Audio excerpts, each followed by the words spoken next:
ಎಲ್ಲರಿಗೂ ನಮಸ್ತೆ. ಎಲ್ಲರೂ ಚೆನ್ನಾಗಿದ್ದೀರಾ ಅಂತ ಭಾವಿಸ್ತೀನಿ. ನಾನು ಚೆನ್ನಾಗಿದ್ದೀನಿ. ಇದು ಮಂತ್ರಾಲಯಕ್ಕೆ ಹೋಗಿದ್ದಿದ್ದು ವಿಡಿಯೋ ನಾನು ಅಪ್ಲೋಡ್ ಮಾಡ್ತಾ ಇದ್ದೀನಿ. ನಾನು ಹೋಗಿದ್ದಿದ್ದು ಮಾರ್ಚ್ 17ನೇ ತಾರೀಕು ಹೋಗಿದ್ದಿದ್ದು ಮಂತ್ರಾಲಯಕ್ಕೆ. ಸೋಮವಾರ ಬೆಳಗ್ಗೆ ಮನೆ 9:30ಗೆ ಬಿಟ್ವಿ. ನಾವು ಸಿಟಿ ದಾಟೋ ಅಷ್ಟರಲ್ಲಿ 11:30 ಆಗಿತ್ತು.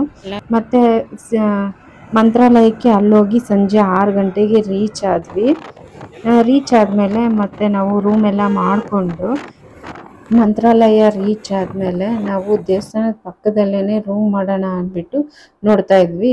ಅಲ್ಲೆಲ್ಲಿ ಸಿಗುತ್ತೆ ರೂಮು ಅಂತ ನೋಡಿದ್ವಿ. ರೂಮ್ ಸಿಕ್ತು. ರೂಮ್ ಎಲ್ಲ ಸಿಕ್ಕಾದ್ಮೇಲೆ ಸಂಜೆ ನಾವು ದರ್ಶನ ಮಾಡಿಬಿಡೋಣ ಅಂದ್ಬಿಟ್ಟು ಮಾಡಾದ್ಮೇಲೆ ದೇವಸ್ಥಾನದ ಪಕ್ಕದಲ್ಲೇ ರೂಮ್ ಮಾಡಿದ್ವಿ. ಯಾಕಂದರೆ ಪಕ್ಕದಲ್ಲೇ ಇರಲಿ, ದೇವಸ್ಥಾನಕ್ಕೆ ಹೋಗೋಕ್ಕೆ ಹತ್ರ ಆಗುತ್ತೆ ಅಂದ್ಬಿಟ್ಟು. ಮತ್ತು ಸಂಜೆ ಎಲ್ಲ ಫ್ರೆಶ್ ಅಪ್ ಎಲ್ಲ ಆಗಿ ದೇವ್ರ ದರ್ಶನ ಒಂದ್ಸತಿ ಮಾಡೋಣ ಸಂಜೆ ಅಂದ್ಬಿಟ್ಟು. ಯಾಕಂದರೆ ಜನ ಜಾಸ್ತಿ ಇದ್ದರೆ ಬೇರೆ ದೇವಸ್ಥಾನಕ್ಕೆಲ್ಲ ಹೋಗೋಕ್ಕೆ ಲೇಟ್ ಆಗಿ ಬಂದ್ಬಿಟ್ಟು ಸಂಜೆ ನಾವು 2 ಸತಿ ದರ್ಶನ ಮಾಡಿದ್ವಿ. ಯಾಕಂದರೆ ಜನ ಅಷ್ಟೊಂದು ಇರಲಿಲ್ಲ. ತುಂಬ ಚೆನ್ನಾಗೇ ಆಯಿತು ದೇವ್ರ ದರ್ಶನ. ಹಾಗಾಗಿ ಜನ ಇರಲಿಲ್ವಲ್ಲ, ಸಂಜೆನೇ ನಾವು ಹೋಗೋ ಟೈಮ್ಗೆ ತೇರೋತ್ಸವ ಇತ್ತು. ತೇರು ಎಳಿತಾ ಇದ್ರು. ಅದನ್ನು ನೋಡಿಬಿಟ್ಟು ಆಮೇಲೆ ಮತ್ತೆ ದರ್ಶನ ಮಾಡಿದ್ವಿ. ಮತ್ತು ದೇವಸ್ಥಾನದ ಪ್ರಸಾದ 9 ಗಂಟೆಗೆಲ್ಲ ಕ್ಲೋಸ್ ಆಗಿಬಿಡುತ್ತೆ ಅಂದರು. ಅಲ್ಲೆಲ್ಲ ನಾವು ದರ್ಶನ ಎಲ್ಲ ಮಾಡಿಕೊಂಡು ಪ್ರಸಾದಕ್ಕೆ ಹೋಗಿದ್ವಿ. ಪ್ರಸಾದ ಕರೆಕ್ಟಾಗಿ 9 ಗಂಟೆಗೆ ಕ್ಲೋಸ್ ಮಾಡಿಬಿಡ್ತಾರೆ. ದೇವಸ್ಥಾನನೂ ಅಷ್ಟೇ 9 ಗಂಟೆಗೆ ಕ್ಲೋಸ್ ಮಾಡಿಬಿಡ್ತಾರೆ. ಹಾಗಾಗಿ ಬೇಗ ದರ್ಶನ ಎಲ್ಲ ಮಾಡಿಕೊಂಡು ಪ್ರಸಾದ ತಿನ್ನೋಣ ಅಂದ್ಬಿಟ್ಟು ಬೇಗ ಪ್ರಸಾದ ತಿನ್ನೋಕ್ಕೆ ಹೊರಡ್ತಾ ಇದ್ವಿ. ಯಾಕಂದರೆ ಆ ಪ್ರಸಾದ ಸಿಕ್ಕೋದೇ ನಮಗೆ ಅಪರೂಪ. ಒಂದೊಂದು ಸತಿ ನಾವು ಹೋಗೋ ಟೈಮ್ಗೆ ಪ್ರಸಾದ ಸಿಕ್ಕಲ್ಲ. ಪ್ರಸಾದ ಇದು ಟೈಮಿಂಗ್ಸ್ ಆಗೋಗಿರುತ್ತೆ, ಆ ಥರ ಎಲ್ಲ ಆಗುತ್ತೆ. ಹಾಗಾಗಿ ಪ್ರಸಾದ ತಿನ್ಬಿಡೋಣ ಅಂದ್ಬಿಟ್ಟು ಬೇಗ ಹೊರಟಿದ್ವಿ. ಮತ್ತು ನಾನು ಚಿಕ್ಕವಳಿದ್ದಾಗ ಒಂದು ಸತಿ ಬಂದಿದ್ದು. ತುಂಬಾ ವರ್ಷ ಆಯಿತು. ನಾನು ಮದುವೆ ಆದಮೇಲೆ ಈಗ ಫಸ್ಟ್ ಟೈಮ್ ಬರ್ತಾಯಿದ್ದೀನಿ ಮಂತ್ರಾಲಯಕ್ಕೆ. ನನಗಂತೂ ತುಂಬಾ ಖುಷಿ ಆಯಿತು. ದೇವ್ರ ದರ್ಶನ ತುಂಬ ಚೆನ್ನಾಗಾಯಿತು ನಮಗೆ. 2 ಸತಿ ಮಾಡಿದ್ವಿ. ಮತ್ತು ನಾವು ಬೆಳಗ್ಗೆ ಹೋಗಿ ಬೆಳಗ್ಗೆನೂ ಒಂದು ಸತಿ ದರ್ಶನ ಮಾಡಿಕೊಂಡು ದೇವ್ರದ್ದು ಬಂದ್ವಿ. ಫಸ್ಟು ನಾವು ಅಲ್ಲಿ ರಾಘವೇಂದ್ರ ಸ್ವಾಮಿ ದೇವಸ್ಥಾನದ ಪಕ್ಕದಲ್ಲಿ ಮಂಚಾಳಮ್ಮ ದೇವಸ್ಥಾನ ಇದೆ. ಫಸ್ಟು ಆ ದೇವಸ್ಥಾನಕ್ಕೆ ಹೋಗಿ ರಾಘವೇಂದ್ರ ಸ್ವಾಮಿ ದರ್ಶನ ಮಾಡಬೇಕಂತೆ.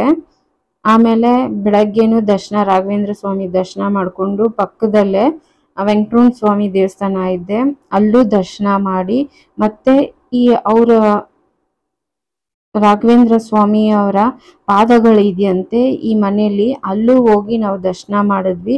ಆ ವಿಡಿಯೋ ಕ್ಲಿಪ್ಪಿಂಗ್ಸು ಎಲ್ಲೋ ಮಿಸ್ ಆಗಿಬಿಟ್ಟು ಡಿಲೀಟ್ ಆಗಿಬಿಟ್ಟಿದೆ, ಹಾಗಾಗಿ ನನಗೆ ಸಿಗಲಿಲ್ಲ. ಮತ್ತು ಅಲ್ಲೆಲ್ಲ ದರ್ಶನ ಮಾಡಿಕೊಂಡು ಪಂಚಮುಖಿ ಆಂಜನೇಯ ಸ್ವಾಮಿ ದೇವಸ್ಥಾನಕ್ಕೆ ಬಂದ್ವಿ.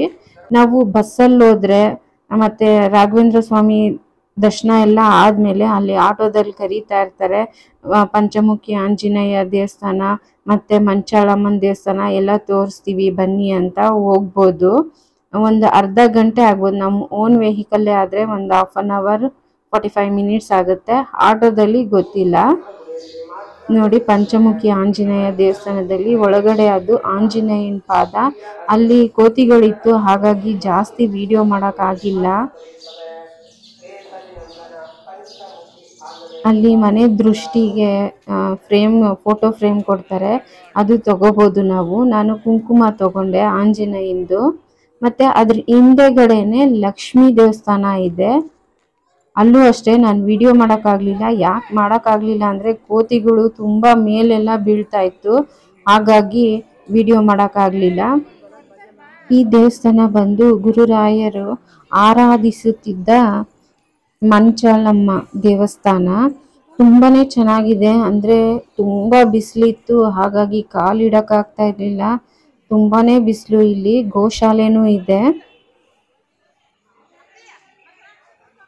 ಎಲ್ಲ ಹತ್ರನೇ ಇದೆ. ಮಂತ್ರಾಲಯಕ್ಕೆ ಹೋದಾಗ ಒಂದ್ಸತಿ ವಿಸಿಟ್ ಮಾಡಿ.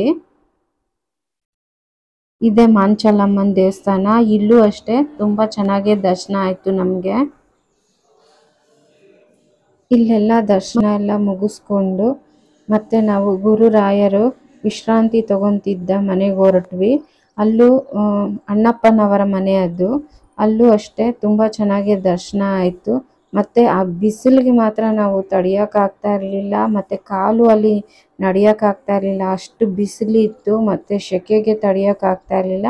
ಇನ್ನೊಂದು ನಮಗೆ ಅಲ್ಲಿ ಊಟ ಅಡ್ಜಸ್ಟ್ ಆಗಿಲ್ಲ. ದೇವಸ್ಥಾನದ ಪ್ರಸಾದ ಚೆನ್ನಾಗಿತ್ತು, ಮತ್ತು ಅಲ್ಲಿ ನಮ್ಗೆ ಊಟ ಅಡ್ಜಸ್ಟ್ ಆಗಿಲ್ಲ, ಯಾಕಂದರೆ ತುಂಬಾ ಖಾರ ಇತ್ತು. ಏನೇ ತೊಗೊಳಕ್ಕೆ ಹೋದ್ರೂ ಊಟ ಒಂದು ಅಡ್ಜಸ್ಟ್ ಆಗಿಲ್ಲ. ಹಾಗಾಗಿ ನಾವು ಎಲ್ಲ ನೋಡಿಕೊಂಡು ಬೆಂಗಳೂರು ಕಡೆ ಹೊರಟ್ವಿ.